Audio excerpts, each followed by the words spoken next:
একটা পাতি নেতা ছিল, যারা ছিল গোত্রীয় লিডার, দলপতি, মুরল, মন্ডল মাতাব্বর বলা হয়। এরকম একটা গোত্রীয় লিডার, এর নাম ছিল মহাবীর আমর। বিশ্বনবী যখন হিজরত করে মদিনায় চলে গেছেন, নবী আমার মক্কার কাফেরদেরকে নিয়ে কোনো মাথা ব্যথা নাই, কিন্তু এই মক্কার মহাবীর আমর প্রতিমার সামনে দাঁড়ায়া লাথুজ্জা দেবদেবী সরস্বতী রাধা কৃষ্ণ ভগবতী প্রতিমাগুলোর সামনে দাঁড়ায় বলতেছে, যতক্ষণ আব্দুল্লাহর বেটা মুহাম্মদ সাল্লাল্লাহু আলাইহি সাল্লামের দেহ থেকে কাল্লা না ফেলাইতে পারবো, ততক্ষণ পর্যন্ত আমি এক ফোঁটা পানিও পান করব না। জোরে কোন নাউজুবিল্লাহ। আমার নবীর কাল্লা কেন ফেলাইতে চায়? আমার নবীকে আর পাকা ধানে মই দিয়েছে না? কথা বলেন ভাই, একটা আওয়াজ দেবেন, আমি করবো আওয়াজ, আপনারা দেবেন আওয়াজ, জবাব দিবেন ঠিক ঠিক। আলোচনা হবে কমপ্লিট, শ্রোতাদের স্পিরিটে বাড়ে, বক্তার হিট, আলোচনা হবে জায়গা মতো ফিট। আগে বলতাম কিছু আছে প্যান্ডেলে, কিছু আছে অ্যাঙ্গেলে, এখন আর অ্যাঙ্গেলে না, যা বলবো সব ডাইরেক্ট। অ্যাঙ্গেলে বলার দিন শেষ, ডাইরেক্ট বলার বাংলাদেশ। কথা বলে ঠিক না? আর ওয়াদা দিয়েছেন, একটু অপেক্ষা করেন, 12:30 বাজতে মাথা সোজা করেন, এর আগে উঠলে কিন্তু ওয়াদা ভঙ্গ করলে কি হয়? হ্যাঁ, আমার বিশ্বাস নৌকার মাটিতে কোনো মুনাফিকের জায়গা নেই। কথা কন, একটু লাইন মতো বুঝতে যাই, ভালো লাগবে ইনশাআল্লাহ। সম্মানিত ভাইয়েরা আমার, দিল দিয়া কথাগুলো বোঝার চেষ্টা করবেন। নবী কি আর পাকা দানে মই দিয়েছেন না? নবী কি আর বাড়িতে চুরি করতে গেছেন না? নবীর কি কোনো অপরাধ আছে? না, বিশ্ব নবীর কোনো অপরাধ নাই। নবী কালেমার দাওয়াতে ইসলামের প্রচার প্রসার করে, কাফের ব্যায়াম এটাই সহ্য করে না। ওরা বলে নবী এক আল্লাহর দাওয়াত দেয়, আমরা 33 কোটি দেবতা মানি, তাই শান্তি খুঁজে পাই না। এক আল্লাহকে মানলে সব সমস্যার সমাধান, এটা তারা বিশ্বাস করতে পারত না।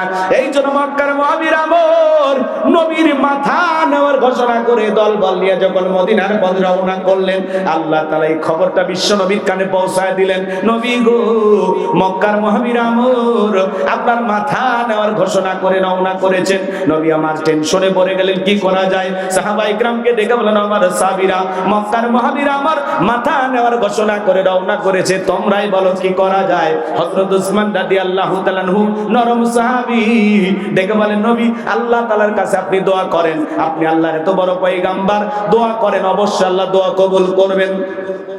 নবী আমার হাত তুলে দোয়া করা শুরু করে দিলেন, আল্লাহ ওই মক্কার মহাবীর আমর আমার কাছে পৌঁছার আগে ওর হাত পা প্যারালাইজ করে দেন।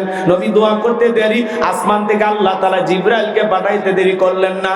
আমার আল্লাহ ডেকে বলে, জিবরাইল আর করিস না দেরি, আমার বন্ধু নবী মুহাম্মদকে জানায় দাও তাড়াতাড়ি। আমি আল্লাহ পাক শুধু 2 হাত দোয়া করার জন্য দেই নাই, মাঝে মাঝে জালিম আর বেঈমানদেরকে সাইজ করার জন্য ওই 2 হাতের লাঠিও তুলে নেওয়া লাগবে। বলুন আল্লাহু আকবার।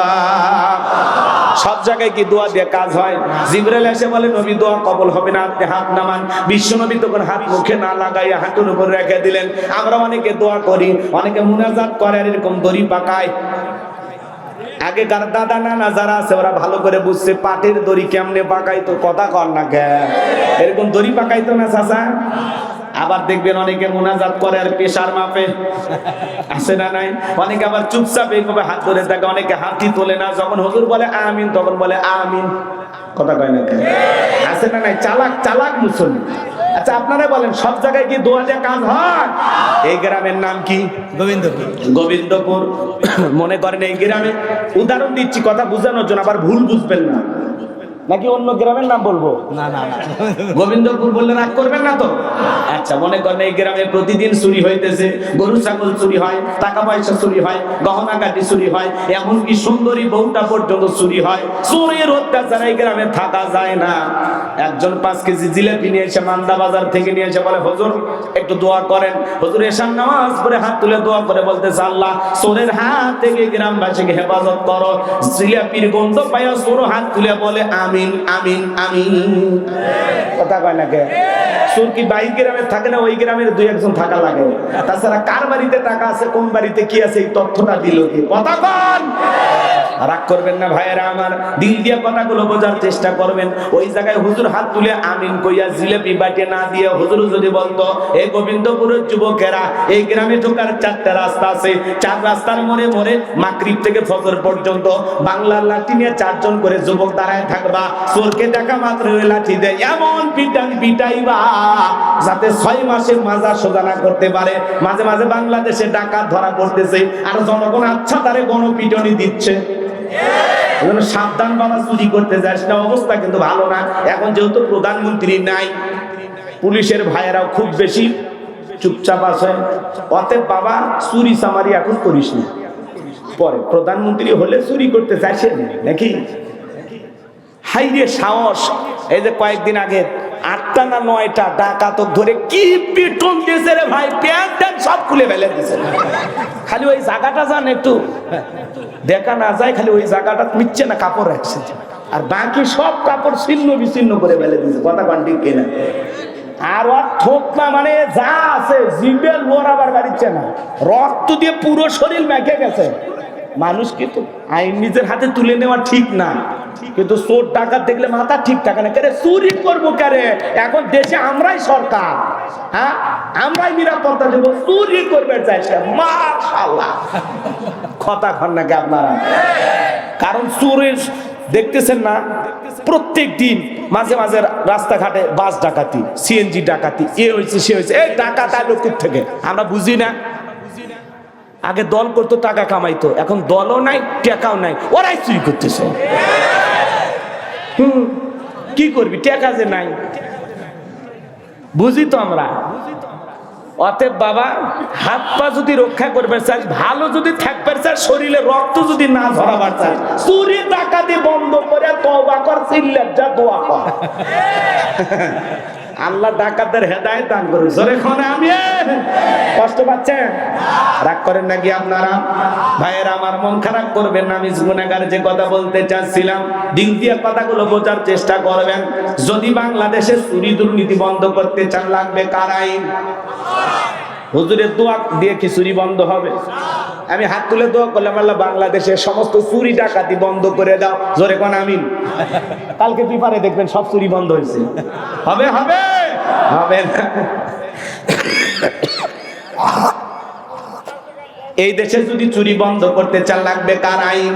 আজ থেকে 1500 বছর আগে আল্লাহ আইন দিয়েছেন, ওয়াসারিকু ওয়াসারিকাতু ফাকতাউ আইদিয়াহুমা জাযাআম বিমা কাসাবা নাকালাম মিনাল্লাহ। সূরা মায়দার 38 নম্বর আয়াতে আল্লাহ তাআলা আইন দিয়েছেন, চোর পুরুষ হোক আর নারী হোক, আল্লাহর বিধান, আল্লাহর ফয়সালা। অপরাধ যদি প্রমাণিত হয়, চোরের হাত কেটে দাও। একটা চোরের হাত কেটে যদি বাইতুল মোকাররমের সামনে নিয়ে এসে সোশ্যাল মিডিয়ার মাধ্যমে ফলাও করে প্রচার করতে পারতাম যে বাংলার পার্লামেন্টে আইন পাস করা হলো, চুরি করলে হাত কেটে দেওয়া হবে, একটা চোরের হাত কেটে বিচার করেন, বাংলাদেশের সমস্ত চোরেরা তওবা করে আল্লাহর ওলি হয়ে যাবে। কিন্তু কে শোনে কার কথা? আসো গেল না মনের ব্যথা। এখন উচিত কথা যদি কই, পিঠের ওপর দিয়া যাবে মই। এই আনন্দে কিছু লোক কিনে খাবে বগুড়ার স্পেশাল দই। যত 10 নন্দ ঘোষ, 70টা বললে দোষ, করলে অন্যায়ের প্রতিবাদ, নামটা হবে তোমার মৌলবাদ, নামটা হবে তোমার জঙ্গিবাদ। কে আল্লাহর আইন চালু করবে? সরিষাই তো ভূত। নেতা আল্লাহর আইন চালু করবে? ওরে বাবা, এই হাত দিয়ে যে পরিমাণে দুর্নীতি করছে, আমার হাত তো প্রথম কাটা যাবে। কথা কন। তাহলে সৎ মানুষকে সমাজের নেতা বানানোর দরকার আছে না নাই? সামনে গেলে কথা আরো বুঝতে পারবেন। বাজান গো আমার, এই জমিনে আল্লাহর আইন চালু হোক। কারা কারা আছে না একটু হাত তুলে দেখান। লিল্লাহে তাকবীর। আল্লাহর বিধানে শান্তি, আল্লাহর বিধানে মুক্তি। আল্লাহর আইন যতদিন চালু হবে না, লন্ডন আমেরিকার আইন দিয়া, ভারতের পানি পড়া দিয়া 56,000 বর্গ মাইলের 56 ইঞ্চি মাটিতেও কঠিন কানে কোন নেতা শান্তি প্রতিষ্ঠিত করতে পারবে না। এই দেশে চুরি দুর্নীতি খুন টেন্ডারবাজি ধর্ষণ বন্ধ করতে হলে আল্লাহর আইন চালু করা ছাড়া বিকল্প কোনো পদ্ধতি খোলা না। দিল দিয়ে কথাগুলো বোঝার চেষ্টা করবেন।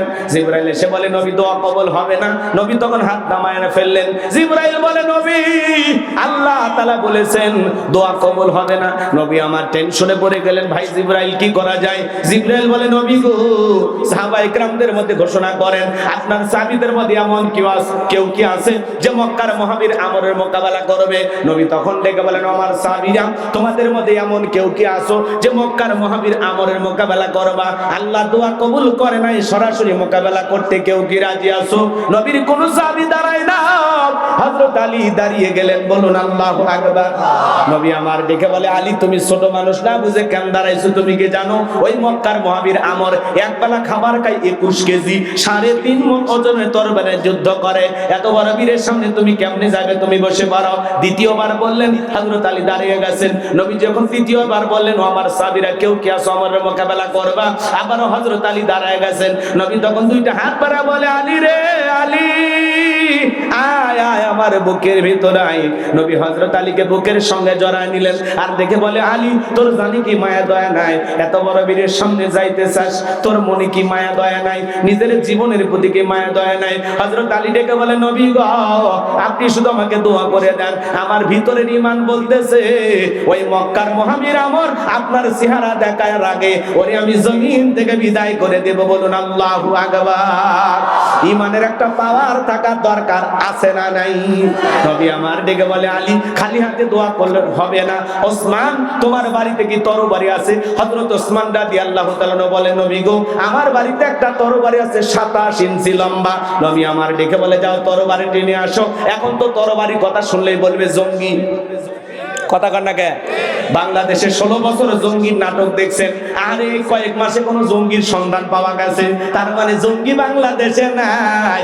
ওরা একটা রুমের ভিতরে বোমা রাইখা 2-4টা মৌলবী হুজুর নিয়ে যায় ভিতরে ঢোকায়া দিয়া জঙ্গির নাটক কইরা দেশের মানুষের ভিতরে আতঙ্ক সৃষ্টি করেছিল। কথা বলেন ঠিক কিনা? কোন জঙ্গি নাই, এখন জঙ্গি পাওয়া যায় না কে?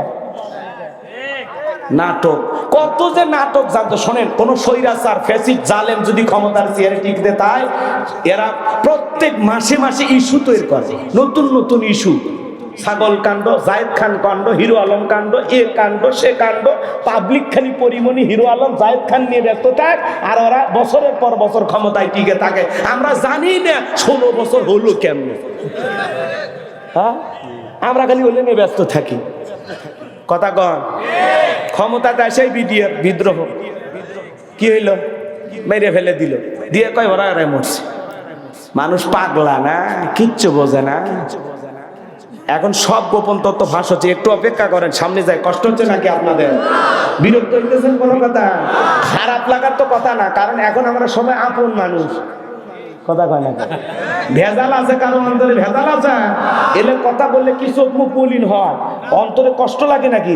তাহলে এখনই কন, আপনার অন্তর আমরা ওপেন হার্ট সার্জারি করে এখন ভালো করে দিচ্ছি, কারণ আপনার ভিতরে ভেজাল রেখে শোনাবো না। অন্তর ক্লিয়ার করেন। কথা বলেন, কি খারাপ লাগে? যুবক ভাইরা চলবে লিল্লাহি তাকবীর। হযরত ওসমান তরবারি এনে দিলেন। নবী আমার হযরত আলীর হাতে তরবারি ধরা দিলেন। হযরত আলী তরবারি পারে মারছে দৌড়, দৌড়াইতে দৌড়াইতে দৌড়াইতে আমরের মুখোমুখি হয়ে গেল। যখন আমর দেখে বলে, কি রে পিচ্চি আলী তুই কেন আমার সামনে?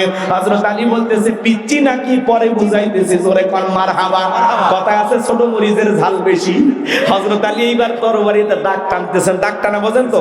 আর একটা দোয়া পড়তেছেন। এই দোয়া পড়ে বাড়ির চতুর্দিকে যদি ফু দিতে পারেন, পানি ছিটায় দিতে পারেন, বড় বড় দুর্ঘটনার হাত থেকে আল্লাহ আপনার পরিবারকে হেফাজত করবেন। জোরে বলুন আল্লাহু আকবার। হযরত আলী এইবার দোয়া পড়তেছেন আর দাগ টানতেছেন। দাগটা টানা শেষ হয়ে গেল যখন তরবারিটা উঁচু করে বলতেছে, এই মক্কার মহাবীর আমর, কাফেরের বেটা আমর, তোর যদি সাহস থাকে দাগটা পার হয়ে দেখ। আল্লাহু আকবার বল। তরবারিটা উঁচু করে বলতেছে, এই মক্কার মহাবীর আমর, তোর যদি সাহস থাকে দাগটা পার হয়ে দেখা। এ আয় আয়, খেলা হবে। আয়। আল্লাহু আকবার কর। বাড়িতে ঢুকছে চোর, বাড়িওয়ালা ল্যাংরা দুটো পায় না, কিছু না পারি, যদি খালি আওয়াজ দেয় চোর থাকবি না, ভাগে দৌড় মারবি। চোরের যদি কাজ হয়, কি বলেন, ওই চোর চুরি করবে গেলে ধরা খাবি কিনা? রাগ করতেছেন আপনারা? বিরক্ত না? এদিক শোনেন ভাইরা আমার। হযরত আলী খালি বলতেছে, দাগটা পার হয়ে দেখায়। হ্যাঁ, হযরত আলী আর আমর বাজা বাজা ভাব, পুরো ঘটনাটাই শুনবেন। কারা কারা একটু হাত তুলে দেখান তো দেখি। লিল্লাহি তাকবীর।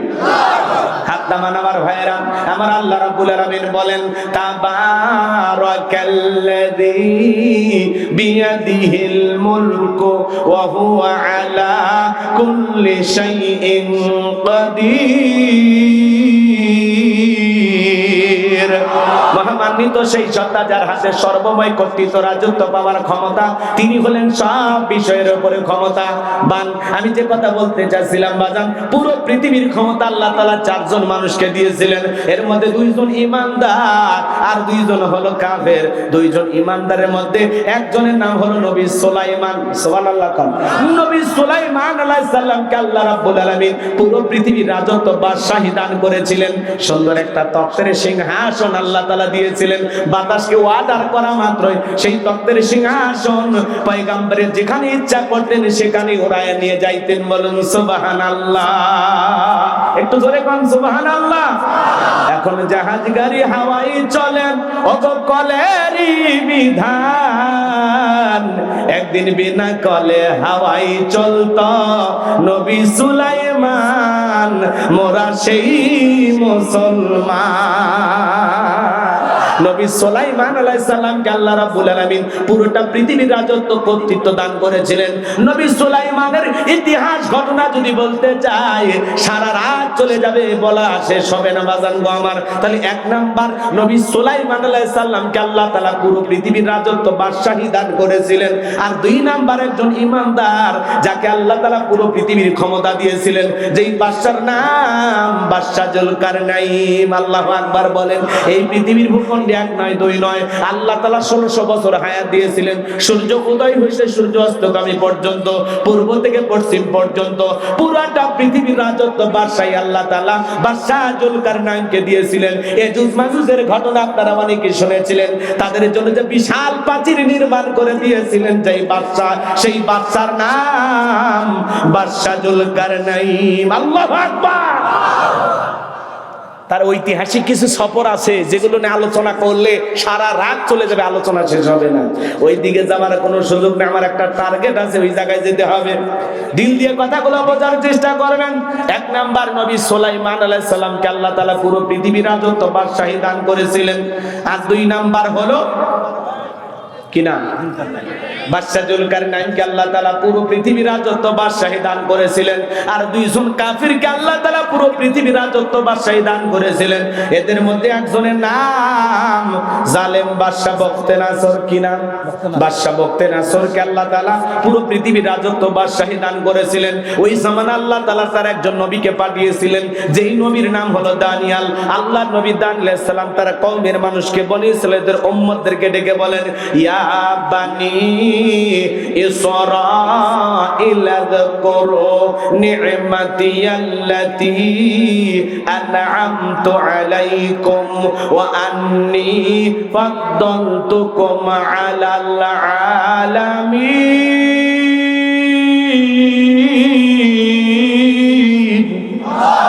আল্লাহর নবী দানিয়াল আলাইহিস সালাম ডেকে বলেন, ও বনি ইসরাঈল উম্মতেরা, তোমরা দাম্ভিকতা করো না, অহংকার করো না। তোমাদের বাপ দাদা ক্রীতদাস ছিল, গোলাম ছিল, মানুষের বাড়িতে চাকরের কাজ করত। সেখান থেকে আল্লাহ তাআলা তোমাদেরকে মুক্ত জীবন দিয়েছে, স্বাধীন জীবন দিয়েছে। আল্লাহর নিয়ামতের প্রশংসা আদায় করো, আল্লাহর কৃতজ্ঞতা আদায় করো। সকল প্রশংসার মালিক কিন্তু সেই রব, সেই রবের শুকরিয়া আদায় করো।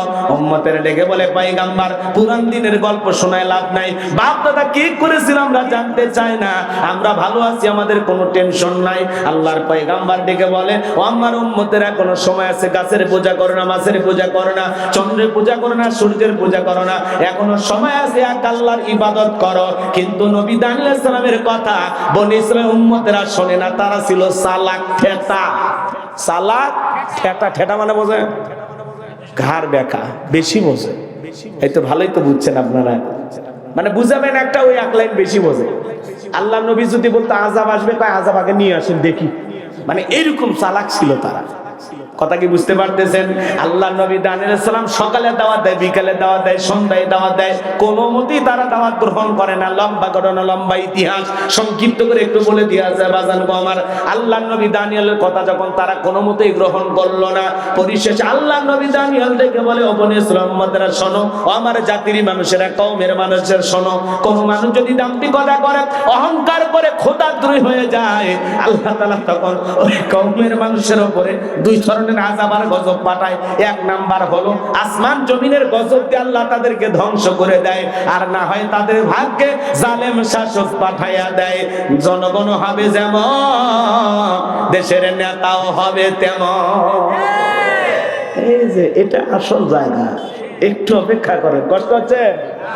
ভালো করে বোঝার চেষ্টা করবেন বাজান গো আমার। আল্লাহ তাআলা তখন এই কওমের উপরে জালেম বাদশা বখতিয়ানাসরকে পাঠায়া দিল। বাদশা বখতিয়ানাসর যখন ক্ষমতার চেয়ারে বসে গেল, হাজার হাজার নিরপরাধ মানুষ জেলখানায় বন্দী করতে লাগলো, মানুষের সম্পদগুলো লুটে নিতে লাগলো। শুধু তাই নয়, আল্লাহর নবী দানিয়েল আলাইহিস সালাম সহ তার ৭০,০০০ উম্মতকে জেলখানায় বন্দী করলো। আল্লাহর নবী কোন জায়গায়? জেলখানায়। জোরে বলেন কোন জায়গায়? নবী যদি জেলখানায় যায়, আজকে যারা নায়েবে রাসূলের ভূমিকা পালন করবে, যারা কোরআন সুন্নাহর হক কথা বলবে, মাঝে মাঝে নবীদের সুন্নাত আমল করার জন্য মাঝে মাঝে তাদেরকেও জেলখানায় যাওয়া লাগতে পারে।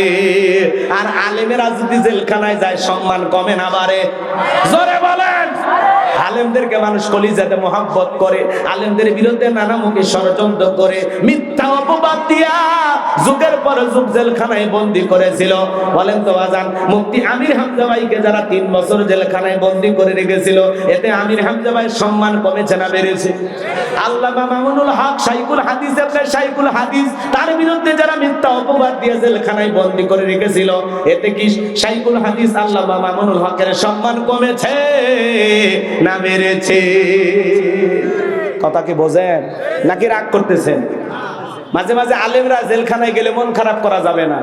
মনে করবেন নবীদের সুন্নত আমল করতেছে, আর জেলখানায় গেলে খাঁটি মুমিন পুরে আরো খাঁটি হয়। এটা তার জীবনের পরীক্ষা। কথা বলেন ঠিক কি না? রাগ করে? পুরুষের জন্য জেলখানা আপনারা ডায়লগ দেন, তো হুজুর যদি জেলখানায় যায়, চোর বদমাইশ, এরা জেলখানায় গেলে একটা মুরগি চুরি করে জেলখানায় গেছে, ডাকাতের সাথে ধাক্কা গেছে। ডাকাত কয়, কি চুরি করছিস? কয় মুরগি। বেটা মুরগি চুরি করছে, যাই মুরগি চোর হয়ে ঢোকে, আর ডাকাতের সৌবত পায়ে ডাকাতি শেখার ট্রেনিং নিয়ে বের হয়। আর ওখানে লেখায়, রাখিব নিরাপদ, দেখাবো আলোর পথ। কথা কয়? আর জেলখানায় এক মহিলা খাবার নিয়ে গেছে, হাড্ডি ছিলেন না, হাড়ের ভিতরে ইয়াবা ট্যাবলেট ঢুকে নিয়ে গেছে। মানুষ কি আপডেট হয়ে গেছে। কয়েকদিন আগে দেখলাম এক লোক মাথার আলগা চুল লাগায় না ভাই, চুল কথা কন না কেন, এই চুল লাগাছে আলগা চুল, চাচা এর ভিতরে ইয়াবা ট্যাবলেট ঢুকে দিছে। মানুষ কি মানে, মানুষের মাথার বুদ্ধি দেখে অবাক হয়ে যাবেন। মানুষের এত বুদ্ধি, হাই রে, মাথার চুলের ভিতরে ইয়াবা ট্যাবলেট নিয়ে ঘুরতেছে। আর পুলিশ কেমনে যে টের পায়, এরাও এক জিনিস। হ্যাঁ কি ভাই, কি কর? মাথার চুলো দিয়ে আবার ট্যাবলেট, সেই খবরও পুলিশ জানে। কি মনে করেন তাহলে? রাগ করতেছেন? রাগ করবেন না ভাইয়ের আমার, মন খারাপ করবেন না। এরকম মাঝে মাঝে দেখবেন লাইয়ের ভিতরে, কুমড়ার ভিতর, তরমুজের ভিতরে আবার ট্যাবলেট। হাই রে মানুষ এত চালাক। কথায় আছে, শিয়ানার ওপরও শিয়ানা থাকে। কথা কন ঠিক কিনা? শেরের ওপর শশের আছে না? তো তোমরা 2 নাম্বারই করতে যা যত পদ্ধতি ব্যবহার করবা, ওইটা জানা আছে। কথা কন। মহিলা মানুষ যারা এই যে চোরা কারবারি করে, এই 2 নাম্বার ইয়াবা ট্যাবলেট এগুলো ব্যবসা করে, এরা আবার দেখবেন এই জায়গায় এমন সিস্টেমে নেয়, মনে হয় 6 মাসের গর্ভবতী, পরে দেখে পেটত বাচ্চা না, আছে কি ট্যাবলেট। কথা এরকম আছে না? নাই।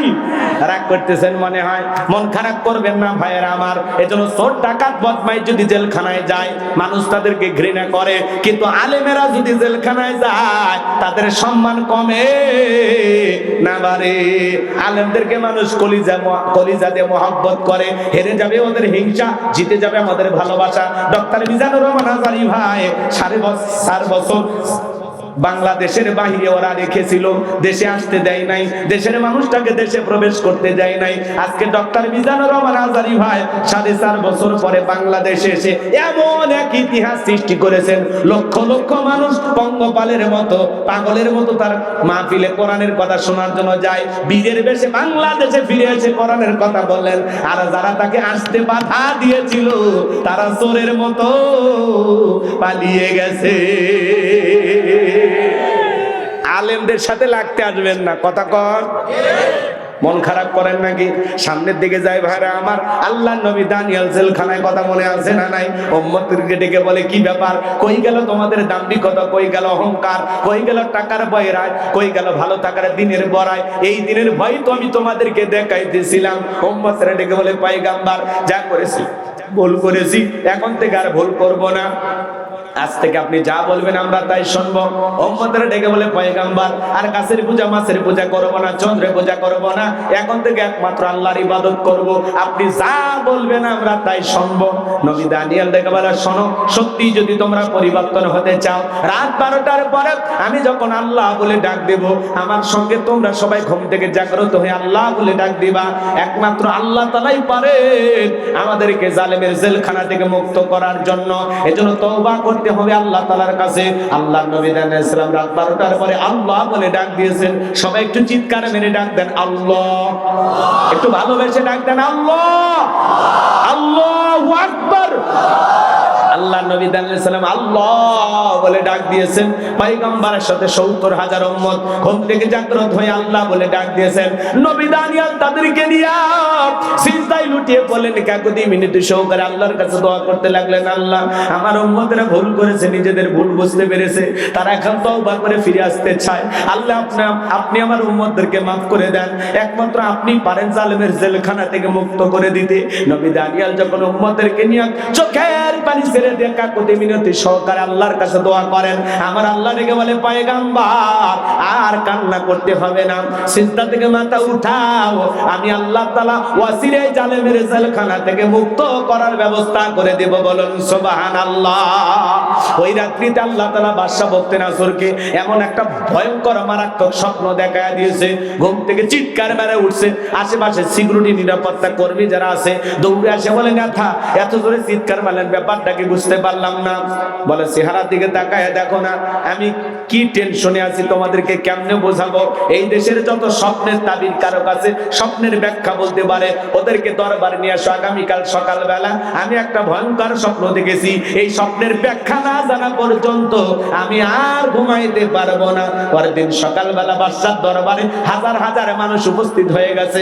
জালেম বাদশা বখতিয়ার যখন তার স্বপ্নের কথা বলতে যাবেন, ওই মুহূর্তে আল্লাহ তাআলা বাদশার মেমরি থেকে সমস্ত স্বপ্নের কথাগুলো নিয়ে যায় আল্লাহ নবী দানিয়েল সালামের মাথার মেমরিতে সেভ করে দিলেন। বলুন সুবহানাল্লাহ।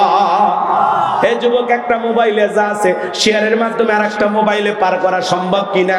তাহলে বাদশার মাথার মেমরিতে স্বপ্নের যত কথা আছে নবীর মাথার ভিতরে ঢুকানো আল্লাহর পক্ষে সম্ভব কিনা? সম্ভব। এইবার বাদশা বখতিয়ার যখন স্বপ্নের কথা বলতে যাবে, গতকাল রাতে কি যেন স্বপ্ন দেখলাম, বলতে পারে না, স্বপ্নের কথা ভুলিয়ে দিলেন তিনি কে? এইবার বাদশা বখতিয়ার মুহূর্তের মধ্যে ডায়লগ পরিবর্তন করে বলে, শোনো, গতকাল রাতে স্বপ্নে কি দেখেছি স্বপ্নের কথাও তোমাদেরকে বলতে হবে, স্বপ্নের ব্যাখ্যাও বলতে হবে। জনগণ ডেকে বলে, বাদশা এ তো পাগলামি কথা, স্বপ্ন দেখেছেন আপনি, আমরা কিভাবে বলবো? বাদশা কি স্বপ্ন দেখেছে দেশের জনগণ কি জানে না? এটা কি বলা সম্ভব? না করেন। আপনার স্বামী স্ত্রী এক খাটে ঘুমান না আলাদা? বলতে শরম লাগে, কি কষ্ট পান?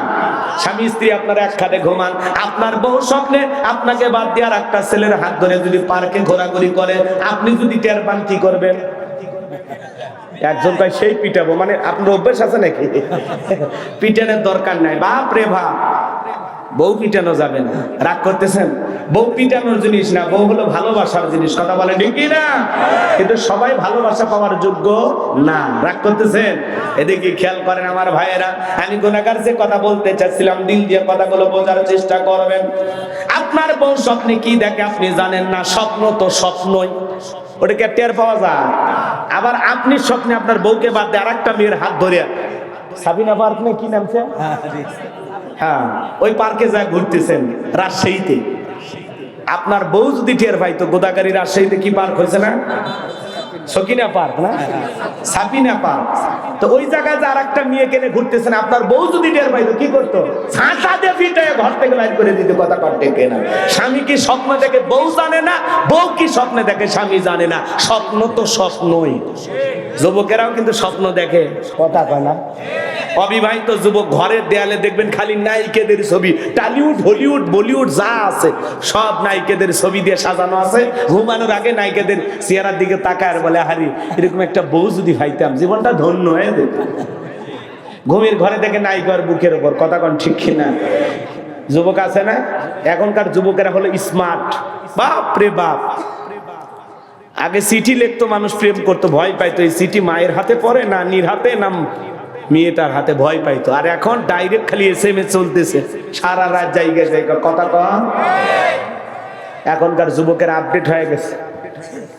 কলেজে পড়তে গেছে, বান্ধবীর চেহারাটা মলিন হয়ে গেছে, বলে তোমার চেহারা মলিন দেখলে ভালো লাগে না, তুমি দাঁড়াও আমি একটা কচি ডাব নিয়ে আসি। ডাবের দোকানদার যায়, বলে হ্যাঁ একটা ডাব দেন। ডাব কিনে নিয়ে আসছে, মেয়ে পাইপ দিয়ে ডাব কি সুন্দর করে খাইতেছে, বলে খাও। ছেলে তখন বলতেছে, তুমি একাই খাবে, আমারে কি দিবা না? বলে আমি আগে অর্ধেকটা খাই। কয় না, আমি একটু তোমার মুখে পাইপ লাগায় খাবো। এরকম দুষ্ট পোলাপান আছে না নাই? আহা, নিজের মা খাইছে কিনা খবর নাই না, বাবা খাইছে কিনা খবর নাই না, আর বান্ধবী না খাইলে আর মাথা কাজ করেন। এরকম দুষ্ট পোলাপান আছে না না? নিজের মা বাবারে কোনোদিন ডাব কিনে খাওয়াইলি না, আর বান্ধবীরে ডাব কিনে খাওয়ায়, ফুচকে কিনে খাওয়ায়, চটপটি কিনে খাওয়ায়। কয় মামা দুইটা চটপটি হবে, ঝাল একটু বেশি হবে। কথা কয় না কে? ফুচকেনে দুইজন বসে আছে, নফল দোয়া তাসবি পড়ে, ছেলেও খায় না মেয়েও খায় না। ছেলে বলে তুমি আগে শুরু করো, লেডিজ ফার্স্ট। তখন বলতেছে না, তুমি কষ্ট করে নিয়ে আসলে তুমি বিল দিবে, খামাখা আমি কেন আগে খাবো? কথা কয় না? মেয়েরা কি বিল দেয়? ছেলেদের পকেট খালি করে। কথা কন ঠিক কিনা? রাগ করতেছেন না? থাক, এগুলো নাই বা বলি, কষ্ট হচ্ছে আপনাদের। এই যুব সমাজ নষ্ট হয়ে গেছে বাজার, এদেরকে একটু পরিবর্তন করা লাগবে। কার ফুচকার বিল দেয়, কার ফুচকার বিল দেয়? এই ফুচকা চটপটি যদি নিজের বউরে খাওয়াইতা, কোন স্বামী যদি তার স্ত্রীর মুখে এক লোকমা খাবার তুলে খাওয়ায়, আল্লাহ রাস্তায় সদকা করলে যে সব, স্বামীর আমল নামায় আল্লাহ তাআলা সেই সব লিখে দেয়। আর আপনি ফুচকানে বসে আছেন বান্ধবী নিয়ে, মেয়ে বলে তুমি আগে খাও না, কয় আমি আগে না, তুমি আগে খাও। মেয়ে তখন বলতেছে এত কষ্ট করে সময় বের করে আসলাম, যদি তুমি তোমার হাত দিয়ে আমার একটু উঠায় খাওয়াও, তুলে খাওয়াইলে কি যে খুশি হব। ছেলে কয় কলিজায় লাগছে রে। কথা কয় না কেন? এখন বান্ধবীকে নিজের হাতে তুলে খাওয়াচ্ছে। আজকে যুব সমাজের চরিত্র নষ্ট করার জন্য মূল যে অস্ত্র, তার নাম হলো মোবাইল। যুব সমাজকে নষ্ট করে দিয়েছে। কথা কন ঠিক না? সারা রাত জায়গা জায়গা জানালা দরজা লাগাইয়া একা একা কম্বলের ভিতরে, ল্যাপের ভিতরে সারা রাত জায়গা মোবাইলে উল্টা পাল্টা ভিডিও দেখে। মা বাবা যখন দরজায় নক করে, এই রুবেল এই ভিতরে কি হয় রে, তখন বলে বাংলাদেশের স্বাধীনতার যুদ্ধ হয়েছে 1971 সালে, বর্তমানে ডক্টর ইউনূস ব্যাংককে সফরে আছে। মানে বই পড়ার ভান করে, পত্রিকা পড়ার ভান করে। কথা কন ঠিক কিনা? পিতা মাতা চলে যায়, আবারও মোবাইলে। কথা কন, কথা কন। দেশে মোবাইল আইছে, চিঠি বন্ধ হইয়াছে, দিওয়ানা বানাইছে, পোলা মাইয়ার মনের কথা ভাসে বাতাসে। ও দেখো পোলা পানের মন বাদা ফেসবুকে এখন, মোবাইলে চ্যাটিং কইরা কাটায় সারাক্ষণ। এই মোবাইল পাইয়া দেখো মদনের মাইয়া, এই মোবাইল পাইয়া দেখো মদনের মাইয়া কি কাণ্ড ঘটাইছে। স্বামী সংসার রাইখা নাকি পলাইয়া গেছে, সে যে স্বামী সংসার রাইখা নাকি পালাইয়া গেছে। দুই বাচ্চার মা, চার বাচ্চার মা পরকীয়া প্রেম করে আরেকটা ছেলের হাত ধরে পালিয়ে যায়। যে নারী স্বামী রেখে সন্তান রেখে আরেকটা পর পুরুষের হাত ধরে পালিয়ে যায়, ওটা নারী না, ওটা পাশানি ডাইনি, বিশ্বাসঘাতক নারী। কেমনে পারলা মা, কেমনে পারলা বোন? স্বামী রাইকা সন্তান রাইকা আরেকটা ছেলের হাত ধরতে কেমনে পারো? কথা কন না কে? স্বামী রাইখা সন্তান রাইখা আরেকটা পর পুরুষের হাত ধরে, এরকম আছে না নাই? এই পরকীয়ার অভিশাপে হাজারো পরিবার ধ্বংস হয়ে যাচ্ছে। কথা বলেন না কেন? যুবকদের দোষ নাই? কথা কন। এই ছেলে, এই তোমাদেরকে বলছি, তোমার স্ত্রীর সাথে যদি কেউ পরকীয়া প্রেম করে মাইনে নেবা? অনেকে কথা বলে না, ভালোবাসা মানে ভাগাভাগি করবেন, একটু কথা বলেন। কি খারাপ লাগে? বাস্তবতা একটু তুলে ধরা দরকার আছে না নাই? তোমার স্ত্রীর সাথে পরকীয়া প্রেম করলে মানবা না, তোমার মা বোনের সাথে যদি কেউ পরকীয়া প্রেম করে মানবা না। তুমি যেই নারীর সাথে পরকীয়া প্রেম করো, ওই নারীও কারো না কারো স্ত্রী, কারো না কারো মা, কারো না কারো মেয়ে। একটু কি বিবেকে বাধা দেয় না? কত স্বামী পরিত্যক্তা নারী আছে, কত বিধবা নারী আছে, 2-3টা বাচ্চার মা, যা বিয়ে কর। কথা কয় না কেন? কত গরিব পরিবারে মেয়েটা যুবতী হয়েছে, বিয়ে দিতে পারে না, যাও বিয়ে করো। কথা কয়। ওই জায়গায় যাবে না, স্বামী আছে, সন্তান আছে, সেই দিকে তোমার নজর যায়। আল্লাহ যুবকদের চরিত্র হেফাজত করা তৌফিক দান করুন। জোরে বলুন আমিন। আর একটু জোরে বলুন আমিন। পায়ে হাত দিয়ে অনুরোধ করি, সমস্ত পরকীয়া প্রেম থেকে, অবৈধ প্রেম ভালোবাসা থেকে আল্লাহ যুব সমাজকে হেদায়েত দান করুন। জোরে বলুন আমিন। তরুণ তরুণীদেরকে আল্লাহ হেদায়েত দান করুন। একটু জোরে বলুন আমিন।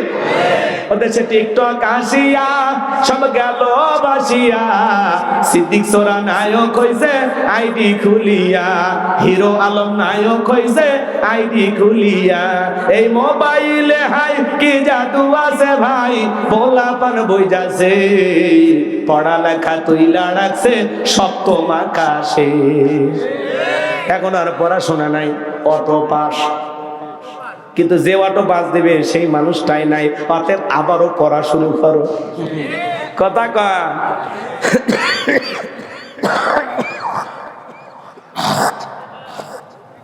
যিনি তোমাদেরকে অটো পাস করায় দিবে তিনি তো নাই, অতএব ভালো হয়ে যাও। আল্লাহ যুবকদের হেদায়েত দান করো। কোন কোন যুবক আছো বিয়ের আগে কোনো অবৈধ প্রেম ভালোবাসা করবা না, মা বাবার পছন্দের মেয়েকে বিবাহ করবা? হাত তুলে দেখাও। কে রাজি আছেন তো? ইনশাআল্লাহ। এক চাচাও হাত তুলছে। এই বয়সে রিস্ক নেন না, চাচি যদি এই ভিডিও দেখে বাড়িতে আর যাইতে দেবেন। আল্লাহ যুবকদের হেদায়েত দান করুক। জোরে বলেন আমিন। কথা মনে আছে না নাই? এই বাজান গো আমার, যে কথা আমি বলতে চাচ্ছিলাম, বাদশা ডেকে বলে, শোনেন আমি স্বপ্নে কি দেখেছি, স্বপ্নের কথাও বলতে হবে, স্বপ্নের ব্যাখ্যাও বলতে হবে। জনগণ ডেকে বলে, বাদশা এটা তো আমাদের পক্ষে বলা সম্ভব নয়। বাদশা ডেকে বলে, কেন তোমরা নাকি গায়েব জানো? বলেন তো বাজান, আল্লাহ ছাড়া দুনিয়ার কোনো মানুষকে গায়েব জানে? গায়েবের এলেম আছে কার কাছে?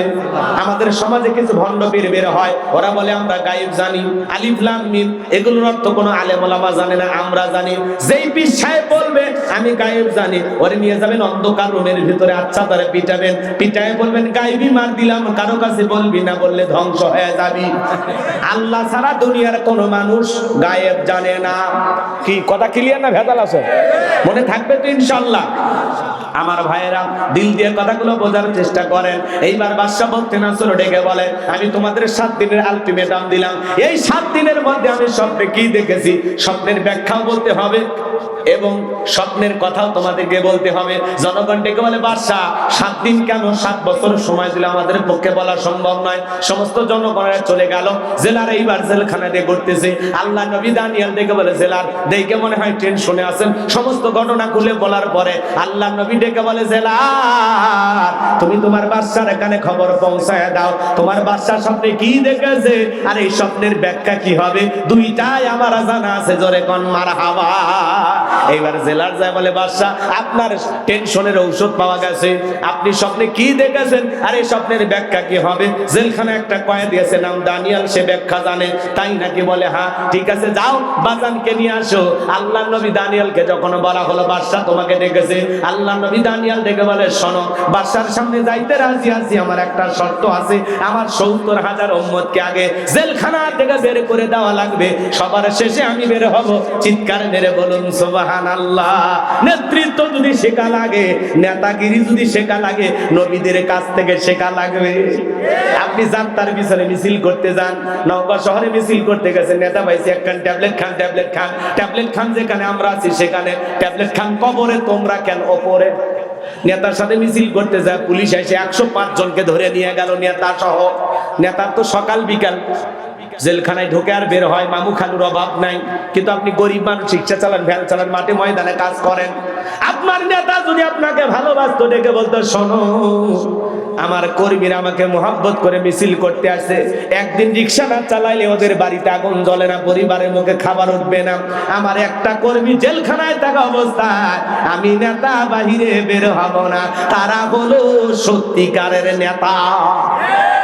আর আপনাকে বিপদে ফেলে নেতা জেলখানা থেকে বের হয়ে আসে, আপনার পরিবারের মুখে খাবার নাই, বউ বাচ্চা কান্নাকাটি করে, জামিনে আপনাকে সারা দিয়ে লক্ষ লক্ষ টাকা খরচ করে। কথা কন। অতএব যেই নেতা আপনার বিপদে পাশে দাঁড়াবে, আপনার সুখে দুঃখে পাশে দাঁড়াবে, আপনার দুঃখ দেখে কাঁদে, আপনার সুখ দেখে হাসে, এমন নেতার পেছনে দৌড়ান লাগবে। যাত্রার পিছনে দৌড়ে বউ বাচ্চা বিপদে ফেলার কোনো দরকার, বুঝতে শুনে পা ফেলবেন। কি বলেন? খালি যাত্রার পিছনে স্লোগান দেন, বলতো ভাইয়ের চরিত্র ফুলের মতো পবিত্র, নামাজ পড়া এক ওয়াক্ত, গাঁজা খায় 5 ওয়াক্ত, বংশুরিতে পাকা ভক্ত, শয়তানের 1 নাম্বার ভক্ত, হুজুরদের জন্য খুবই শক্ত, চুষে খাই গরিবের রক্ত। পোস্টারে লেখা আছে গরিবের বন্ধু, ভোট দিয়ে দেখেন গরিবের কয় নাম্বার শত্রু। কথা কন না কে? এজন্য যাত্রার পিছনে দৌড়ান যাবে না, ভালো মানুষ দরকার। কথা কন। সৎ যোগ্য নামাজি আল্লাহওয়ালাদেরকে দরকার। কথা বলেন। কথা যার মনে থাকে অল্পতে বুঝে নেবেন, বেশি গভীরে না যাওয়াই ভালো। আমার ভাইয়েরা, দিল দিয়ে কথাগুলো বোঝার চেষ্টা করবেন। আমি গুনাহগার যে কথা বলতে চাচ্ছিলাম, এইবার জেলার আইসা বলতেছে, বাদশাহ যে আপনার স্বপ্নের ব্যাখ্যা জানে, তার একটা শর্ত আছে, তার 70,000 লোক জেলখানা আছে, তাদেরকে ছেড়ে দেওয়া লাগবে। এইবার বাদশাহ ডেকে বলে, জেলা ওই যুবক, ওই ছেলেটা যদি বলে এই জেলখানা কেন, তামাম পৃথিবীর জেলখানার আসামি ছেড়ে দিতে রাজি, বাজান যা বলে তুমি তাই করো, জোরে কোন মারহাবা। এইবার আল্লাহর নবী দানিয়েল আলাইহিস সালামের সমস্ত উম্মতদেরকে জেলখানা থেকে বের করে দেওয়া হলো। আল্লাহর নবী দানিয়েল আলাইহিস সালাম যখন বাদশার দরবারে প্রবেশ করবেন, দরবারে প্রবেশের নিয়ম হলো যত মানুষ দরবারে প্রবেশ করে মাথাটা নত করে প্রবেশ করা লাগে, কিন্তু আল্লাহর নবী দানিয়েল কি কোনো জালেমের কাছে মাথা নত করতে পারে? ইয়্যাকা না'বুদু ওয়া ইয়্যাকা নাস্তাঈন, আমরা তোমার ইবাদত করি, তোমার গোলামি করি, সাহায্য তোমার কাছে চাই, আল্লাহ ছাড়াই মাথা দুনিয়ার কারো কাছে নত করা যাবে না। দেহটাকে আঁটোসাঁটো করলেন, মাথাটাকে উঁচু করে সুন্দর করে দরবারে প্রবেশ করলেন। এমন দৃশ্য দেখার পরে বাদশা বলতে রাজরে ডেকে বলে, বাজান যত মানুষ আমার দরবারে প্রবেশ করে মাথা নত করে, তুমি কেন মাথা নত করলা না?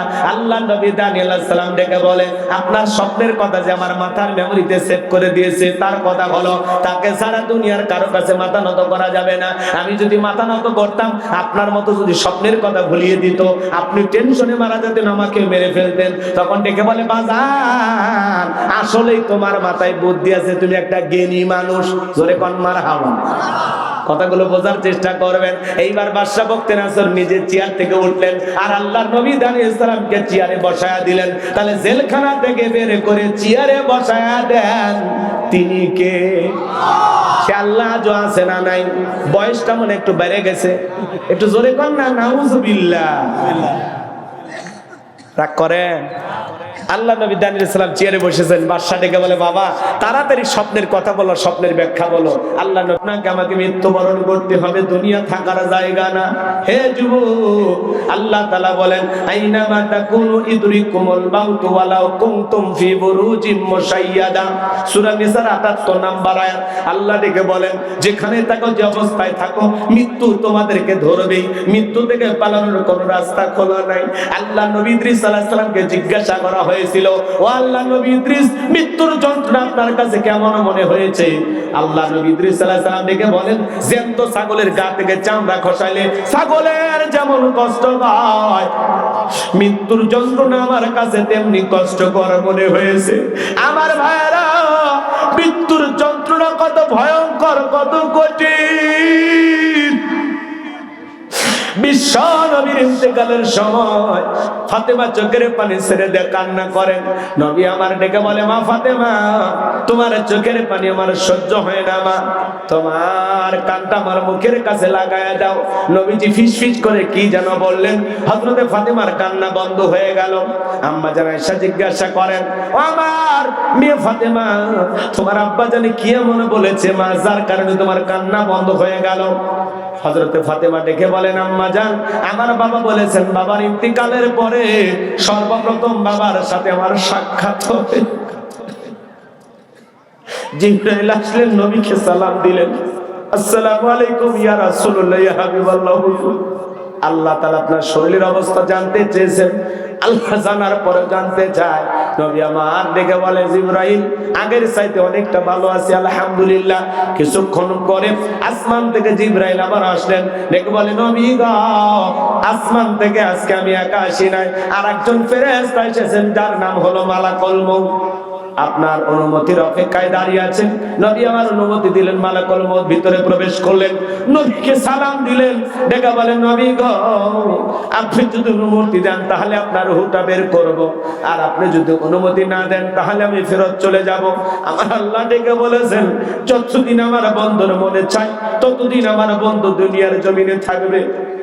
ও নবী, আপনি যদি অনুমতি দেন তাহলে আপনার রূহটা আমি বের করব। বিশ্ব নবী ডেকে বলে, মালাকুল মউত আর কি কোনোদিন আসবা না? বলে, আবারও আসবো, যেদিন আল্লাহ তাআলা আমাকে পাঠাবেন। নবী আমার ডেকে বলে, মালাকুল মউত আর আসতে হবে না, তুমি তোমার দায়িত্ব পালন করতে পারো।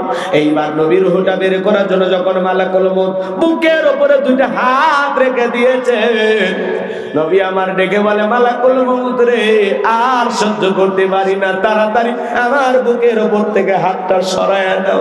নবী চোখের পানি ছেড়ে দিয়ে কান্না করেন, আর থেকে বলেন, এই যদি হয় মৃত্যুর যন্ত্রণা, আমার উম্মতেরা সহ্য করতে পারবে না।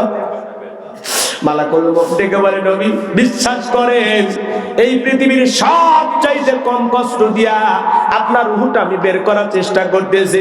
আমার আল্লাহ বারবার বলেছেন, মালাকুল মউত রে, আজকে এমন একজন মানুষের কাছে যাবি আমি আল্লাহ যারে বড় বেশি ভালোবাসি, খবরদার মালাকুল মউত বেয়াদবি যেন না হয়। বিশ্বাস করেন গো নবী, আপনার রূহটা বের করার জন্য আমি পৃথিবীর সবচাইতে বেশি সতর্কতা অবলম্বন করে আপনার রূহটা বের করার জন্য আমি চেষ্টা করতেছি। দ্বিতীয়বার যখন হাতটা রেখে দিলেন, নবী আমার চোখের পানি ছেড়ে দিয়ে কাঁদেন, আর দেখে বলেন, মালাকুল মউত আর সহ্য করতে পারি না, হাতটা সরায় না। এই যদি হয় মৃত্যুর যন্ত্রণা, আমার উম্মতেরা সহ্য করতে পারবে না। মৃত্যুর আগে উম্মতের কথা বল। আর যাত্রার প্যান্ডেলে যাত্রা গান শুনতে যায়, যদি মৃত্যু হয়, দুই মৃত্যু কি সমান? মৃত্যুটা যেন ভালো হয়, যেদিন আমরা চলে যাব আল্লাহ যেন দিনটা ভালো দেয়, আমরা যেন মৃত্যুর প্রস্তুতি গ্রহণ করতে পারি। ভাই, নেক আমলের প্রস্তুতি গ্রহণ করতে হবে, কবরে যেতে হবে। কতটুকু মাল সামানা রেডি করেছে? আপনি যদি 7 দিনের জন্য কক্সবাজারে যান, আপনার একটা ব্যাগ থাকে, ওই ব্যাগের ভিতরে প্রয়োজনে কাপড় থাকে, মোবাইল, চার্জার, অনেক কিছু থাকে, টাকা পয়সা যা যা প্রয়োজন সব নিচ্ছেন। সফর মাত্র 7 দিন। 7 দিনের সফরের জন্য যদি একটা ব্যাগ লাগে, আর আমি চলে যাব পরকাল নামের সফরে, যেই জীবনের শুরু আছে শেষ নাই, বলেন তো বাজান, একটা নেক আমলের ব্যাগ রেডি করার দরকার আছে না নাই? দেখেন তো আপনার আমল নামার ব্যাগের ভিতরে নামাজ আছে কিনা, রোজা আছে কিনা, হজ আছে কিনা, যাকাত আছে কিনা, দান খয়রাত আছে কিনা, স্ত্রীর হক আদায় করেছেন কিনা, সন্তানদের সাথে ভালো আচরণ করেছেন কিনা, প্রতিবেশীর সাথে ভালো ব্যবহার করেছেন কিনা। দেখেন তো কতটুকু আমল করেছেন, কি নিয়ে যাচ্ছেন। 2টা মিনিট বালিশে মাথা রেখে চিন্তা করেন যে আল্লাহ, 50-60 বছরে হায়াতের জিন্দেগি পাইলাম, এমন কোন আমল করেছি যে আমলের কারণে ভাবতে পারেন যে জান্নাত কনফার্ম? বলতে পারবেন? বুকে হাত দিয়ে বলতে পারবেন এমন কোন নামাজ আছে যেই 2 রাকাত নামাজ আপনাকে জান্নাত পর্যন্ত পৌঁছায় দেবে? এমন নামাজ আছে? এমন কোন সিজদা দিয়েছেন যে সিজদাটা আল্লাহর দরবারে কবুল হয়েছে? বলতে পারবো?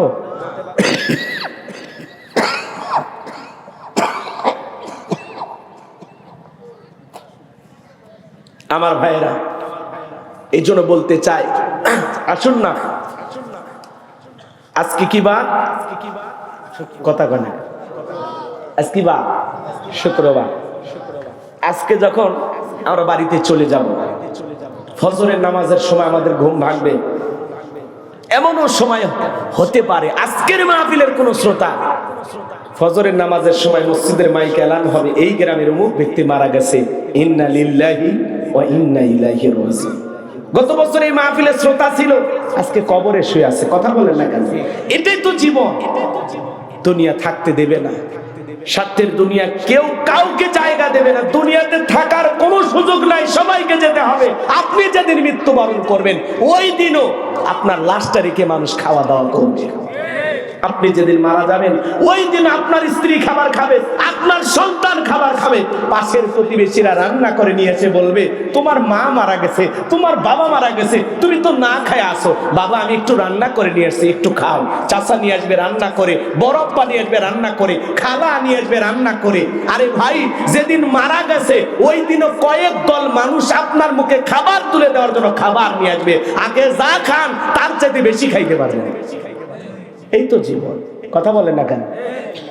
কি মনে করেন আপনার মৃত্যুর 7 দিন পার না হতে আপনার সন্তানের মুখে হাসি ফুটবে আর আপনার কথা চিন্তা করবে না? আপনার মৃত্যুর 7 দিন পার না হতে আপনার স্ত্রী ছোট লিপস্টিক লাগায় ঘুরবে। কথা বলেন না কেন? কি মনে করেন আপনার জন্য পুরো দুনিয়াটা থেমে থাকবে? ভুল ভাবতেছেন, ভুল। আপনি মারা গেলেও সব আপন গতিতে চলবে, আপনার জন্য দুনিয়ার কোনো কিছু থেমে থাকবে না, কোনো কিছু থেমে থাকবে না। কথা বলে ঠিক কিনা? আমরা বেশি প্রাধান্য দিতে গিয়ে আমরা আখিরাতকে দূরে ঠেলে দিয়েছি। আসুন না আখিরাতকে কাছে টানি, দুনিয়াকে দূরে ঠেলে দিই। আল্লাহ পাক আমাদের সবাইকে নেক আমলের প্রস্তুতি গ্রহণ করার তৌফিক দান করুন। একটু চিল্লায় বলুন আমিন।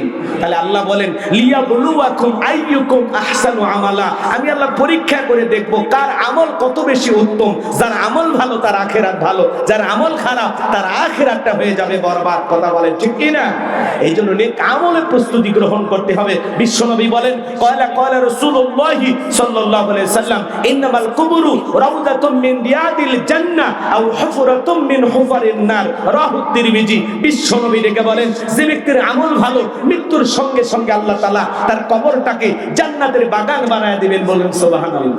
আর যে ব্যক্তির আমল খারাপ আও হুফরাতুম মিন হুফারিন নার, তার কবরটা হয়ে যাবে। সকলের কণ্ঠ আল্লাহ দিনের জন্য কবুল আর মঞ্জুর করে নাও। আমরা যারা হাত তুলে ধরেছি অনেকের মা নাই, বাবা নাই, ইতিমানা কবরে চলে গেছে। জনম দুঃখিনী মা বাবার খবরে আর সবটুকু পৌঁছায় দাও। আদরের আব্বা আম্মার কবর জান্নাতের বাগান বানায় দাও। রব্বির হামহুমা কামা রব্বায়ানি সগীরা ওয়া রব্বির হামহুমা কামা রব্বায়ানি সগীরা। আল্লাহ পিতামাতা যাদের বেঁচে আছে আল্লাহ পিতামাতার খেদমত করে তাদের মুখে হাসি ফোটাইয়া জান্নাত অর্জন করার তৌফিক দিয়া দাও। আত্মীয় স্বজন যারা কবরে চলে গেছে মাফ করে দাও, কবরগুলো জান্নাতের বাগান বানায় দাও। আমরা যারা হাত তুলে ধরেছি নফসের ধোঁকায় পড়ে দুনিয়ার মহাব্বতে পড়ে দিনের আলোতে রাতের আধারে গোপনে প্রকাশ্যে অনেক গুনাহ করে ফেলেছি। আল্লাহ আমাদের সকলের তামাম জিন্দেগির গুনাহগুলো মাফ করে দাও। তুমি যদি মাফ না করো কার কাছে যাব? তুমি রহমান, তুমি রহিম, তোমার অনেক দয়া। ওয়া আনতার হামুর রাহিমিন। আল্লাহ গো আমাদের সকলের জানা অজানা ছোট বড় গোপন প্রকাশের তামাম জিন্দেগির গুনাহগুলো মাফ করে দাও। সকলের দরজা হইতে আল্লাহ ফিরিয়া তোমার দরজাতে রহিলাম মোরা পড়িয়া। যত গুনাহ করছি মাবুদ মোরা জীবনে মাফ করে দাও তুমি মাবুদ। নিজে গুনে আদর করে বান্দা আল্লাহ মোদের বাহানাইয়া কেমনে দিবা জাহান্নামে ঠেলিয়া। এ জীবনে না করিলাম বন্দেগি গুনাহ করে কাটাইলাম জিন্দেগি।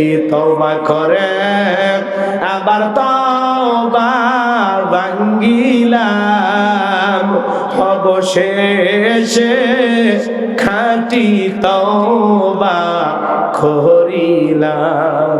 আল্লাহ আমাদের সকলের তামাম জিন্দেগির গুনাহগুলো মাফ করে দাও। এমন জায়গায় বসে গুনাহ করেছি দুনিয়ার কেউ জানে না।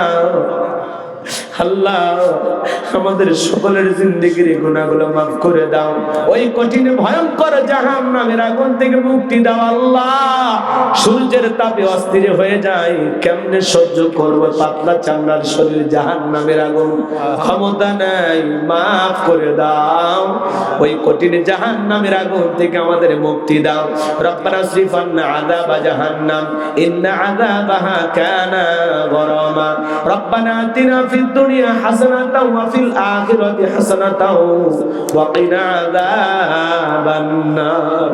আল্লাহ আমাদের সবাইকে maaf করে দাও।